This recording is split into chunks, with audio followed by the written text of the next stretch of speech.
বন্ধুরা সবাই কেমন আছো? বন্ধুরা আজকে তোমাদের আপন মায়ের সাথে রাতে কাজ করার অসাধারণ একটি সত্য ঘটনা বলবো। গল্পটি শেষ পর্যন্ত শুনলে তোমরা বাধ্য হবে হাতের কাজ করতে।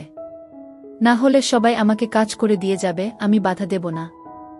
সুজয় ইঞ্জিনিয়ারিং এর ছাত্র, বয়স 24 বছর। উড়িষ্যাতে 4 বছর হোস্টেলে থেকে ইঞ্জিনিয়ারিং পড়ে একটা সরকারি চাকরি করছে। গত বছরই চাকরি পেয়েছে আর এবছর কলকাতায় ট্রান্সফার হয়েছে। মাঝে মাঝে বাড়ি আসত এবং 4-5 দিন থেকে আবার ফিরে যেত। বাড়িতে সুজয়ের মা মালা দেবী থাকে। বছর 2 আগে সুজয়ের বাবা মারা গেছে ক্যান্সারে। সুজয়ের পারিবারিক আয় ভালো নয়। সুজয়ের বাবা একটা সরকারি চাকরি করত। বাবা মারা যাওয়ার পরে সরকার থেকে কিছু টাকা পয়সা পেয়েছিল, যেটা দিয়ে সুজয়ের পড়াশোনা আর ওর মায়ের সংসার কোনোভাবে চলে যাচ্ছে। মালা দেবীর বয়স 42 বছর এবং খুব সুন্দর দেখতে, এবং এই বয়সেও নিজের যৌবন ধরে রেখেছে।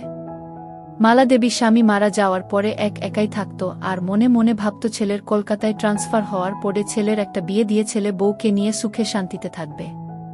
মালার এক বান্ধবী সুতপা মালার বাড়ির কিছু দূরেই থাকে। সুতপার স্বামী মিলিটারিতে কাজ করাকালীন মারা যায়। সুতপার একটাই মেয়ে সোমা। সুতপার বয়স 40 বছর আর মেয়ে সোমার বয়স 21 বছর, কলেজ এ পড়ছে। সুতপার আর্থিক অবস্থা অনেক ভালো, নিজেদের 2 তলা বাড়ি আছে। সুতপা মালাকে বলেছে যে সুজয়ের সাথে সোমার বিয়ে দিতে, কারণ সুজয়কে খুব পছন্দ সুতপার। সুজয়রা ভাড়া বাড়িতে থাকত। একটাই ঘর, রান্নাঘর আর বাথরুম। যেহেতু মালা স্বামী মারা যাওয়ার পরে একাই থাকত তাই কোনো অসুবিধে হয়নি, কিন্তু এবার সুজয় ফিরে এলে একটা ঘরে কিভাবে চলবে সেটাই মালা চিন্তা করছিল।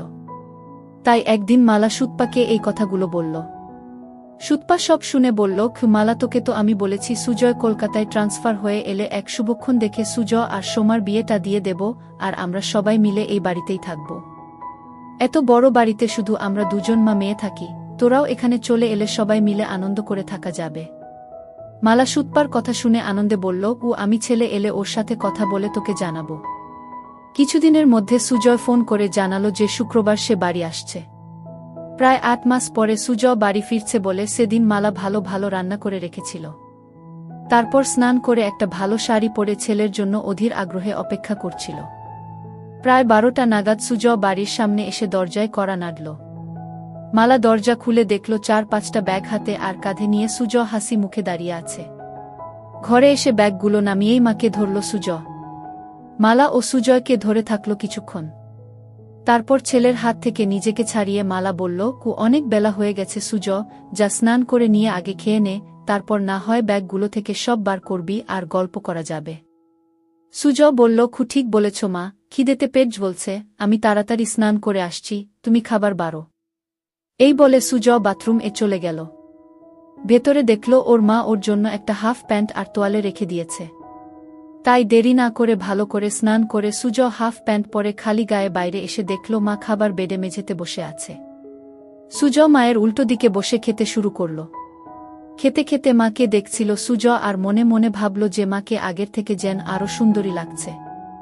মালা সেটা দেখে জিজ্ঞেস করল, কি এত দেখছিস সুজয়? সুজয়, তোমায় দেখছি মা, তোমায় এই শাড়িতে খুব সুন্দর লাগছে। এটা কি নতুন শাড়ি? মালা, না রে, এটা পুরনো শাড়ি, তবে খুব কম পরেছি বলে এটা নতুনের মতো লাগছে। সুজয়, মা চাকরি তো আমি পেয়ে গেছি, এবার আর তোমার কোনো দুঃখ রাখবো না। মালা হেসে বলল, সে আমি জানি সুজয়, আমি এখন অনেক নিশ্চিন্ত যে তুই এবার আমাদের দুজনের সংসার চালাতে পারবি। এই শুনে সুজয় হেসে বলল, সে আর বলতে, আমার সুন্দরী মাকে আমি এবার থেকে সুখে রাখব। সুজয়ের কথা শুনে মালা ও হেসে উঠল। এইভাবে কথা বলতে বলতে দুজনে খাওয়া শেষ করল। মালা থালা বাসন নিয়ে রান্নাঘরে ধোয়ার জন্য চলে গেল। সুজয় হাত মুখ ধুয়ে ঘরে এসে ব্যাগ থেকে জিনিসপত্র বার করতে শুরু করল। একবার রান্নাঘরের দিকে তাকিয়ে ব্যাগ থেকে 2টা খারাপ বই তাড়াতাড়ি বের করে নিয়ে নিজের বইয়ের তাকে লুকিয়ে রাখল। কিছুক্ষণ পরে মালা ঘরে এসে বিছানায় বসল। মালা ছেলের সব জামা প্যান্ট একদিকে সরিয়ে রাখতে রাখতে বলল, তোর সব জামা তো পুরনো হয়ে গেছে, এবার কিছু নতুন কিনে নিস। সুজয়, ঠিক আছে মা, এ মাসের স্যালারি পেয়ে তোমার আর আমার জন্য নতুন ড্রেস কিনব গো। তারপর সুজয় সব জিনিস বিছানা থেকে সরিয়ে মালার মুখোমুখি বসে গল্প করতে শুরু করল। মালা, সুজয়, এখন তোর কিরকম লাগছে? পড়াশোনা করে চাকরি করছিস, এবার কলকাতায় ট্রান্সফার ও হয়ে গেল। সুজ, সেরকম কিছু না, কিন্তু এবার থেকে তোমার সাথে থাকতে পারবো, এই জন্য আমি খুব খুশি। কি এই বলে মায়ের কোলে মাথা রেখে শুয়ে পড়ল। মালা ছেলের কথা শুনে খুব খুশি হল আর সুজয়ের মাথায় হাত বুলিয়ে দিতে লাগল। সুজ শুয়ে শুয়ে মালাকে দেখছিল আর মনে মনে ভাবছিল মাকে সত্যি খুব সুন্দর দেখতে। এইভাবে কিছুক্ষণ থাকার পরে মালা হেসে বলল, সুজ, এবার সুতপার সাথে কথা বলতে হবে তোর বিয়ের জন্য। সুজ তখন মায়ের কোল থেকে মাথা সরিয়ে উঠে বসে বসে দুই কাঁধে দু হাত রেখে বলল, না মা, এখন নয়। এখন শুধু আমার সুন্দরী মাকে সুখী করার সময়, বউকে নয় গে। মালা হেসে বলল, আমি তো ভালোই আছি, এবার তোর একটা বউ এসে গেলে আমার অসুবিধা হবে আর তোর অসুবিধা হবে। সুজ নিজের মুখটা মালার মুখের কাছে এনে বলল, আমাদের কি সুবিধা হবে মা, বউ এলে? মালা, আমার একটা গল্প করার সাথী হবে আর তোর চির জীবনের সাথী হবে। আর সত্যি বলছি, সোমা খুব সুন্দরী আর ভালো মেয়ে, তোকে খুব সুখে রাখবে। সুজ একটা হামি দিয়ে বলল, আমি তোমায় সুখে রাখব, তাই তোমার আর কিছু লাগবে না। মালা সুজয়ের কথা শুনে একটু চমকে উঠে বলল, ঠিক আছে, এবার তুই একটু রেস্ট নিয়ে নে, আমি একটু বেরোচ্ছি, একেবারে বাজার করে ফিরব। এই বলে মালা উঠে দাঁড়িয়ে নিজের শাড়িটা ঠিক করতে লাগল। সুজ ও উঠে দাঁড়িয়ে মাকে দেখতে লাগল। কিছুক্ষণ পরে মালা বাড়ি থেকে বেরিয়ে যেতেই সুজয় দরজা বন্ধ করে ঘরে এসে নিজের আরেকটা ব্যাগ খুলে খুলে মায়ের একটা ছোট জামা দেখে বার করে সেটা নাক দিয়ে গন্ধ নিতে থাকল। সুজ হোস্টেল এ থাকাকালীন বন্ধুদের পাল্লায় পড়ে খারাপ বই পড়া শুরু করেছিল। সব সম্পর্কের মধ্যে মা ছেলে নিয়ে গুলো পড়তে বেশি ভালোবাসত। সেই জন্য ৮ মাস আগে যখন বাড়ি এসেছিল তখন মায়ের একটা ছোট জামা লুকিয়ে নিজের সাথে নিয়ে গিয়েছিল। তারপর থেকে হোস্টেলে সুজয় বই পড়তে পড়তে মায়ের ছোট জামাটা হাতে নিয়ে নিজেকে সান্ত্বনা দিত। যেহেতু খুব ক্লান্ত ছিল তাই মাকে চিন্তা করতে করতে কিছুক্ষণের জন্য ঘুমিয়ে পড়ল। তারপর কিছুক্ষণ পরে বাথরুম এ গিয়ে পেচ্ছাপ করতে গিয়ে দেখল বাথরুম এ মায়ের একটা ছোট কাপড় ঝোলানো আছে। মালা তাড়াহুড়ো সেটা সরিয়ে রাখতে ভুলে গিয়েছিল। সুজ পেচ্ছাপ করে সেটা নিজের নাকে শুকে বুঝল এটা মায়ের ব্যবহার করা। সেটা মালা ধুতে ভুলে গেছে। সুজ অনেকক্ষণ সেটা নাকে নিয়ে নিজের গন্ধ শুকতে লাগল। এবার নিজেকে আর কন্ট্রোল করতে না পেরে হাতের কাজে লেগে গেল। প্রায় ১৫-২০ মিনিট ধরে চলল সেই কাজ। তারপর সেটা যেখানে ছিল সেখানে রেখে নিজেকে পরিষ্কার করে ঘরে এলো। মনে মনে অপরাধ বোধ হচ্ছিল নিজের মাকে নিয়ে এরকম ভাবতে, কিন্তু ও এটা বুঝতে পারল আজ সব থেকে বেশি তৃপ্তি পেয়েছে। কিছুক্ষণ পরে সুজয়ের পাপবোধ আরও গাঢ় হল আর ভাবতে লাগল কিভাবে মাকে আরও কাছে পাওয়া যায়। এইসব ভাবতে ভাবতে সন্ধে হয়ে গেল আর ঠিক তখন দরজায় আওয়াজ হল। সুজ দরজা খুলে দেখল মালা দাঁড়িয়ে আছে দু হাতে দুটো বাজারের ব্যাগ নিয়ে। সুজ সঙ্গে সোজা মায়ের হাত থেকে ব্যাগ দুটো নিয়ে রান্নাঘরে রেখে এক গ্লাস জল নিয়ে মালাকে দিল।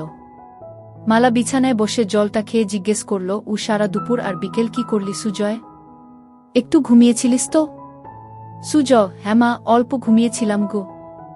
মালা, ভালো করেছিস, আমি একটু ফ্রেশ হয়ে তোকে চা করে দিচ্ছি, তোর জন্য কাটলেট ও এনেছি। এই বলে মালা তোয়ালে নিয়ে বাথরুম এ চলে গেল। সুজ তখন মাকে সারপ্রাইজ দেবে বলে নিজেই রান্নাঘরে গিয়ে চা বানাতে শুরু করল আর বাজারের ব্যাগ থেকে সবকিছু রান্নাঘরে যথাস্থানে রেখে কাটলেট দুটো একটা ডিশ এ রাখল। বাথরুম এর ভেতর থেকে মায়ের স্নান করার শব্দ শুনতে শুনতে সুজ চা বানাচ্ছিল। এদিকে স্নান করতে করতে মালা হঠাৎ দেখে তার ছোট কাপড়টা দড়িতে ঝুলছে, সঙ্গে সঙ্গে চমকে গেল আর মনে মনে ভাবল, সব কিছু ঠিক জায়গা রেখে আসল জিনিসটা তাই বাথরুম এ ফেলে গিয়েছিল। সুজয় যে কি ভেবেছে কে জানে। নিজেকেই কিছুক্ষণ বকা দিয়ে স্নান করে তোয়ালেটা দিয়ে নিজেকে জড়িয়ে মালা বাথরুম থেকে ঘরে এসে দেখল সুজয় একটা ট্রে এ 2 কাপ চা আর কাটলেট সাজিয়ে বসে আছে। মালা হেসে বলল, বাহ, একবার চা বানিয়ে মায়ের জন্য অপেক্ষা করছিস, খুব ভালো। বউকে তুই খুব সুখে রাখবি গু। সুজ, এখন তো মাকে সুখী করি, তারপর অন্য কেউ। মালা আলমারি থেকে একটা শাড়ি নিয়ে সুজয়কে বলল, আমি দরজাটা ভেজিয়ে দিয়ে রান্নাঘরে শাড়িটা পরে আসছি।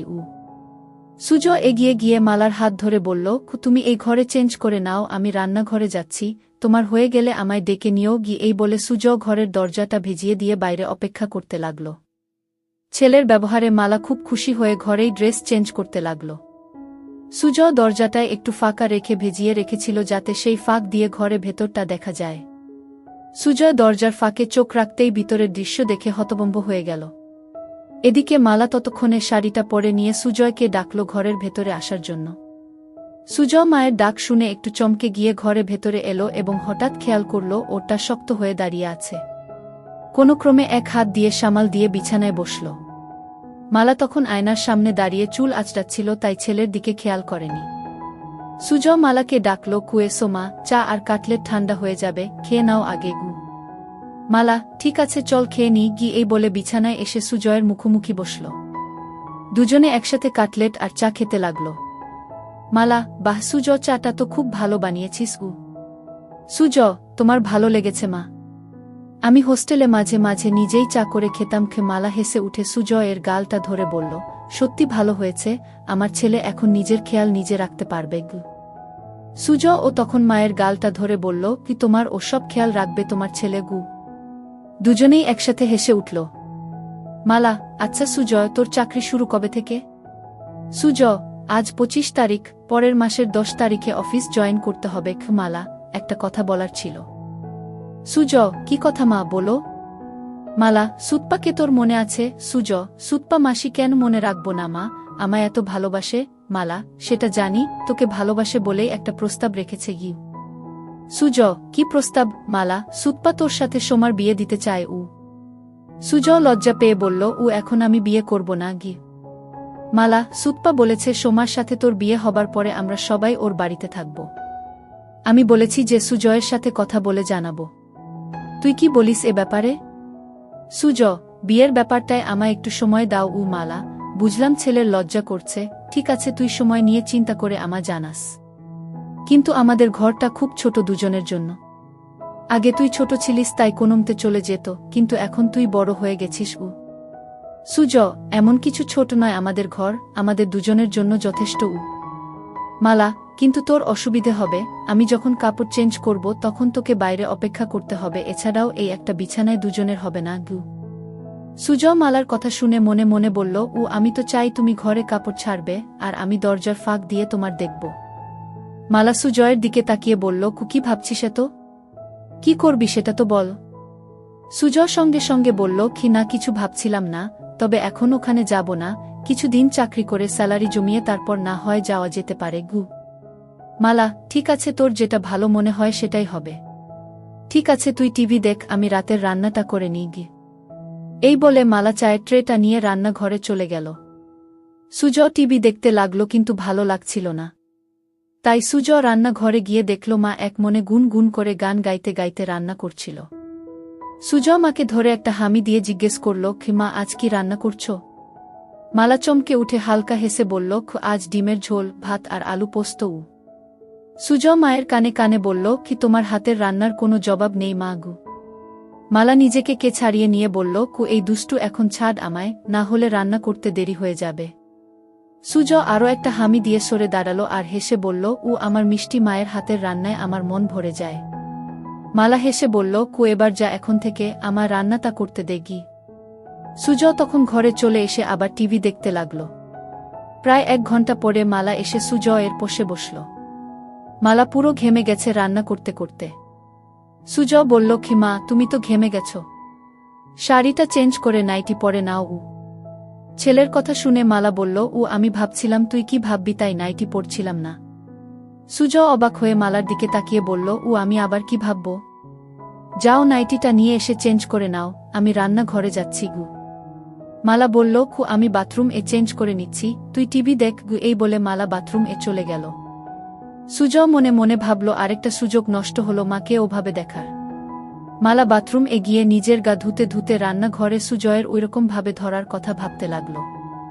মনে মনে ভাবছিল, সুজয় কি তাহলে ইচ্ছে করে ওকে ধরে ওসব করছিল না, এটা হঠাৎ হয়েছিল। একটু চোখে চোখে সুজয়কে রাখতে হবে, কারণ এই বয়সটা খুব বাজে। এসব ভাবতে ভাবতে স্নান শেষ করে নাইটিটা পরে নিল। সুজয় না থাকলে মাঝে মাঝে মালা একসেট হয়ে রাতে শুত, কিন্তু এখন সেটা আর হবে না। এমনিতে মালা খুব ওই স্বভাবের, আর স্বামী মারা যাওয়ার পরে সেটা আরও বেড়ে গেছে। কিছুক্ষণ পরে মালা বাথরুম থেকে বেরিয়ে এসে সুজয় এর সাথে বসে একসাথে টিভি দেখতে দেখতে এটা সেটা গল্প করতে লাগল।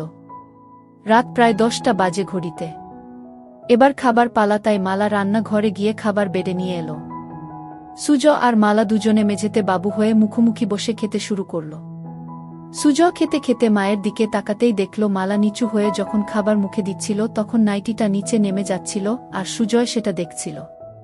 কিন্তু হঠাৎ মালা সুজয়ের দিকে তাকিয়ে দেখতে পায় যে সুজয় ওর দিকে তাকিয়ে আছে। সঙ্গে সঙ্গে নাইটিটা একটু উপরে তুলে নিল আর তখন সুজয় আর মালার চোকাচুকি হল। সুজয় লজ্জায় মাথা নিচু করে ভাবতে লাগল কি ইসমা এবার বুঝতে পেরেছে, বকে না দেয় খু, কিন্তু মালা কিছুই বলল না, শুধু বলল খু খাবার এর দিকে মন দে কি। সুজয় হাফ ছেড়ে বাঁচল।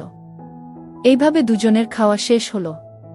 তারপর মালা সব বাসন ধুয়ে ঘরে এসে মেঝেতে বিছানা করতে লাগল।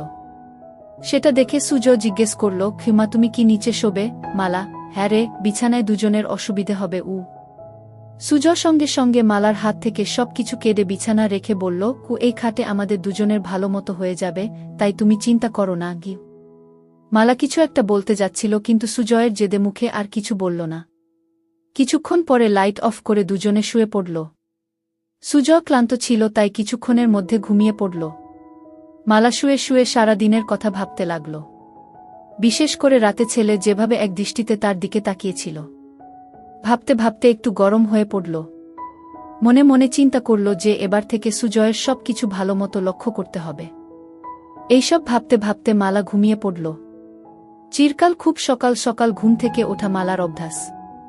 মালা ঘুম থেকে উঠে সুজয়ের দিকে তাকিয়ে দেখল সুজয় গভীর ঘুমে আচ্ছন্ন। একটু নিচের দিকে তাকাতে দেখল সুজয়ের হাফ প্যান্ট তাবু হয়ে গেছে। সেটা দেখে মালা মনে মনে ভাবল ছেলে এমন কিছু স্বপ্ন দেখছে যাতে তাবু হয়ে গেছে। তারপর নিজের মনে হাসতে হাসতে বাথরুম এ চলে গেল। তারপর রান্না করে নিজে স্নান করে শাড়ি পরে চায়ের কাপ হাতে নিয়ে সুজয়কে ডাকল। সুজয় ঘুম থেকে উঠে দেখল মা চায়ের কাপ হাতে দাঁড়িয়ে আছে একটা সুন্দর শাড়ি পরে। সুজয়, টা বাজে মা? এত সকালে তোমার স্নান হয়ে গেছে গি? মালা, 10টা বাজছে, আমায় একটু সুতপার সাথে বেরোতে হবে। তোর জন্য রান্না করা আছে, দুপুরে স্নান করে খেয়ে নিস। সন্ধে বেলায় আবার দেখা হবে। সুজয়, ঠিক আছে মা, তুমি চিন্তা করো না। কাল তো রবিবার। মালা, কেন কোথাও বেরোবি নাকি গু? সুজয় মালার হাত থেকে কাপটা নিয়ে টেবিলে রেখে মালাকে ধরে একটা পাপ্পা দিয়ে বলল, কু দেখি কি প্ল্যান করা যায়। মালা নিজেকে ছাড়াবার চেষ্টা করে বলল, আবার দুষ্টুমি হচ্ছে, আমার শাড়ি নষ্ট হয়ে যাবে, এখন ছাড় আমায়, পড়ে ধরার অনেক সময় পাবি। সুজয়, তোমায় ছাড়তে ইচ্ছে করছে না মা গি। এই বলে আবার সুজয় মায়ের কোমলতা অনুভব করতে থাকে। মালার ভালো লাগছিল কিন্তু ওর দেরি হয়ে যাবে তাই জোরে করে সুজয়কে সরিয়ে দিয়ে বলল, আমি এবার আসি, বুঝলি, না হলে দেরি হয়ে যাবে, তুই সময়মতো খেয়ে নিস। সুজয়, ঠিক আছে মা, তুমি একদম চিন্তা করো না, সাবধানে যেও। এরপরে মালা নিজের শাড়িটা ঠিক করে সুজয়ের দিকে একটা হাসি দিয়ে ঘরে থেকে বেরিয়ে গেল। আর সুজয় দরজা বন্ধ করে ঘরে এসে চা খেতে খেতে চিন্তা করল কি করবে সারাদিন। কিছুক্ষণ বসার পরে আলমারিটা খুলে মায়ের ছোট কাপড়গুলো বের করে বিছানা রাখল। দেখল সেগুলো অনেক পুরনো হয়ে গেছে। কিছুক্ষণ নাক দিয়ে সবগুলো শুকে আবার যথাস্থানে রেখে দিয়ে আলমারিটা বন্ধ করে দিল সুজয়। তারপর সুজয় ঘরটা আর রান্নাঘরটা পরিষ্কার করল। সুজয় মনে মনে একটা মতলব করল কি করে মাকে প্রতিদিন একসেট দেখা যায়, কারণ শাড়ি চেঞ্জ করার সময় বেশিক্ষণ দেখা যায় না। তাই ভাবল বাথরুম এ একটা ফুটো করতে পারলে স্নান করাটা ভালো মতো দেখতে পাবে।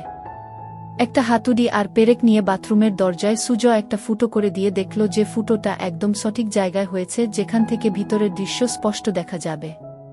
তারপর স্নান করে খেয়ে নিয়ে একটু ঘুমোতে গেল সুজয়। ঘুম থেকে উঠে দেখল যে সন্ধে হয়ে গেছে আর মালার আসার সময় হয়ে গেছে। কিছুক্ষণের মধ্যে দরজায় আওয়াজ শুনে সুজয় দরজা খুলে দিয়ে দেখল মালা এসেছে। ভেতরে এসে মালা বলল, সুজয়, দুপুরে খেয়েছিলিস তো? সুজয়, হ্যাঁ মা, খেয়েছিলাম। তোমার দিনটা কেমন কাটল? মালা বিছানায় বসে ফ্যানের হাওয়া খেতে খেতে হেসে বলল, আমার আবার দিন কেমন কাটবে, যেরকম কাটার সেরকম কেটেছে গি। সুজয়, তুমি যাও বাথরুম এ ফ্রেশ হয়ে এসো, আমি চা বানাচ্ছি গু। মালা সেটা শুনে বাথরুম এ চলে গেল আর সুজয় ও রান্নাঘরে চলে গেল। মালা বাথরুম এর দরজা বন্ধ করতেই সুজয় দরজার ফুটো চোখ রাখল। সুজয় হা করে শুধু দেখতে লাগল নিজের মাকে আর এক হাত দিয়ে হাতের কাজে মনোযোগ দিল। এদিকে গ্যাসে জল গরম হয়ে ফুটছে তাই তাড়াতাড়ি চা বানানোতে মন দিল। কিন্তু কিছুতেই নিজের মন থেকে মায়ের ওই রূপটা মুছতে পারল না। কিছুক্ষণ পরে সুজয়ের চা বানানো শেষ হল। এদিকে মালার স্নান হয়ে গেছে আর মালা বাইরে এলো। ঘরে গিয়ে মালা চুল আঁচড়াতে লাগল আর সুজয় চা নিয়ে এসে বিছানায় বসে মালাকে দেখছিল। মালা আয়নায় সেটা দেখে সুজয়কে জিজ্ঞেস করল, সারাদিন কি করলি? সুজয়, রান্নাঘর পরিষ্কার করলাম, আর মনে মনে বলল বাথরুম এর দরজায় একটা ফুটো করলাম তোমায় দেখব বলে। মালা চায়ের কাপটা হাতে নিয়ে রান্নাঘরে গিয়ে দেখল ছেলে সব ভালোভাবে পরিষ্কার করেছে, আর তারপর ঘরে এসে এদিক ওদিক দেখে বলল, বাবা তুই তো সব পরিষ্কার করে দিয়েছিস, আমার লক্ষ্মী ছেলে। এই বলে চায়ের কাপটা টেবিলে রেখে হাত বাড়িয়ে বলল, আমার সোনা ছেলে, আয় আমার কাছে। সুজয় সঙ্গে সঙ্গে মালার কাছে ছুটে গেল। কিছুক্ষণ ধরে থাকার পরে দুজন আলাদা হল। তারপর মালা রান্নাঘরে চলে গেল রান্না করতে, আর সুজয় টিভি দেখতে লাগল। কিছুক্ষণ পরে রান্না শেষ হলে দুজন একসাথে খেয়ে নিল। আজ সুজয় একইভাবে মালার দিকে তাকিয়ে গভীর খাজ দেখছিল, আর আজ মালা সেটা লক্ষ্য করল কিন্তু কিছু বলল না। এইভাবে খাওয়া শেষ করে মালা আর সুজয় বিছানায় শুতে এলো। দুজনে পাশাপাশি শুয়ে আছে। ঘরে নাইট বাল্বটা জ্বলছে। মালা চিন্তা করছে সুজয় কেন বারবার ওর দিকে তাকিয়ে থাকে। সুজয়ের মাথায় শুধু স্নান করার দৃশ্যগুলো আসছিল। এইভাবে দুজন ঘুমিয়ে পড়ল। মাঝরাতে সুজয় টয়লেট এগিয়ে ফিরে এসে নাইট বাল্বের আলো দেখল নাইটিটা উপরে উঠে গেছে। সুজয় আস্তে আস্তে মালার কাছে এসে মালাকে দেখতে লাগল। তারপর সুজয় মায়ের দিকে তাকিয়ে দেখল মা গভীর ঘুমে আচ্ছন্ন, তাই সাহস করে মায়ের কাছে এগিয়ে গিয়ে গেল। খুব ভালোই লাগছিল সুজয়ের। হাত দিতেই সঙ্গে সঙ্গে মালা একটু নড়ে উঠল। সেটা দেখেই ভয়ে সুজয় তাড়াতাড়ি হাত সরিয়ে নিয়ে বিছানায় শুয়ে পড়ল। মালা তখন পাশ ফিরে শুল। সুজয় আর কিছু না করে আস্তে আস্তে ঘুমিয়ে পড়ল। পরের দিন সকালে মালা ঘুম থেকে উঠে তাড়াতাড়ি নিজেকে ঠিক করে নিয়ে ছেলের দিকে তাকিয়ে দেখল ছেলে উপুর হয়ে ঘুমে মগ্ন। তারপর বাথরুমে চলে গিয়ে নিজেকে ফ্রেশ করে মালা চা বানাতে লাগল। সুজয় উঠে ড্রেস চেঞ্জ করে চা খেয়ে বাজারে চলে গেল। মালা ভাবতে থাকল কি হচ্ছে এসব। হোস্টেল থেকে ফেরার পর থেকে সুজয়ের আচরণে কেমন পরিবর্তন এসেছে। এসব ভাবতে ভাবতে ঘরে গিয়ে বসল। বাজার যেহেতু অনেক দূরে, তাই সুজয়ের ফিরতে ফিরতে আরও 1-2 ঘন্টা লাগবে। এদিক ওদিক দেখতে দেখতে হঠাৎ দেখল সুজয়ের বইয়ের তাকে বইগুলো কেমন যেন অগোছালো আছে। তাই মালা বইগুলো তাক থেকে নামিয়ে ঘোচাতে লাগল, আর মনে মনে ভাবল ছেলে রান্নাঘর সব পরিষ্কার করেছে, অথচ নিজের বইয়ের তাক সাজাতে ভুলে গেছে। একটার পর একটা বই সাজিয়ে রাখতে রাখতে মালা দেখল একটা মোটা বইয়ের ভেতর কিছু যেন আছে। বইটা খুলতেই দেখল একটা পাতলা বই মলাট দেয়া। মালা ভাবতে লাগল কি বই যে মোটা বইয়ের ভেতরে সুজয় রেখেছে। গল্পের বইটা হাতে নিয়েই একটা পাতা উল্টোতেই কভার ফুটো, আর নাম দেখে মালা চমকে উঠল। বই যা দেখল তাতে তো নিজের চোখকে বিশ্বাস করতে পারছে না। এও কি সম্ভব? পাতা উল্টাতেই দেখল মা আর ছেলের গল্প। সূচিপত্র দেখে আরেকবার চমকালো মালা। একটা গল্পের কিছুটা অংশ পড়ল, অবাক হয়ে ভাবতে লাগল এটা কিভাবে সম্ভব, আর সুজয় এই বই পেল কোথায়? তাহলে কি এসব গল্প পড়েই সে আমাকে নিয়ে ওসব কথা ভাবে? মালা বিছানায় শুয়ে শুয়ে 2টো গল্প শেষ করল এবং এতটাই গরম হয়ে গেল যে বিছানায় শুয়েই তারপর বইটা জায়গা মতো রেখে দিয়ে বাথরুম চলে গিয়ে মালা নিজেকে পরিষ্কার করল। তারপর ঘরে এসে বসে চিন্তা করতে লাগল। অনেক দিন পরে আজ মালা খুব উত্তেজনা অনুভব করল। হঠাৎ দরজার আওয়াজ শুনে মালা দরজাটা খুলে দেখল সুজয় ভেতরে এসে মাংসটা মায়ের হাতে দিল। মায়ের দিকে তাকিয়ে দেখল মায়ের কপালে ঘাম, আর মায়ের চোখ মুখটা কেমন যেন লাগছে। সঙ্গে সঙ্গে সুজয় মায়ের গালে 2টো হাত রেখে জিজ্ঞেস করল, খিমা তোমার কি শরীর খারাপ লাগছে? এত ঘেমে আছো কেন? মালা ঘাম মুছে বলল, কিছু না সুজয়, গরম পড়েছে তো তাই। সুজয় তখন বলল, ঠিক বলেছ মা, আজ বেশ গরম। সুজয় বলল, মা আমি একটু বেরোচ্ছি, এক বন্ধুর সাথে দেখা করে চলে আসব। মালা, ঠিক আছে, বেশি দেরি করিস না, আমি রান্না তাড়াতাড়ি করে নেব। এই বলে সুজয় বেরিয়ে গেল। মালা দরজা বন্ধ করে ভাবল আর একটু হলেই ছেলে বুঝতে পারত যে এটা গরমের ঘাম নয়, এটা অন্য কিছুর ঘাম। এই ভেবে নিজের মনে হাসতে লাগল। বাকি রান্নাগুলো করে মালা দেখল ছেলের ফিরতে এখনো দেরি আছে, তাই ভাবল বাথরুমটা একবার পরিষ্কার করে নেওয়া যাক, তারপর স্নান করে নেবে। বাথরুম ঢুকে মালা দেওয়ালগুলো পরিষ্কার করতে করতে হঠাৎ মালা দেখল যে দরজায় একটা ফুটো। মনে মনে চিন্তা করে দেখলেন যে এই ফুটোটা তো আগের সপ্তাহে যখন বাথরুম পরিষ্কার করেছিল তখন তো ছিল না। তার মানে এই ফুটোটা কি সুজয় করেছে? বাথরুম থেকে বেরিয়ে এসে মালা ফুটো চোখ রেখে দেখল যে ভেতরে কেউ স্নান করলে এই ফুটো দিয়ে সব দেখা যাবে। এবার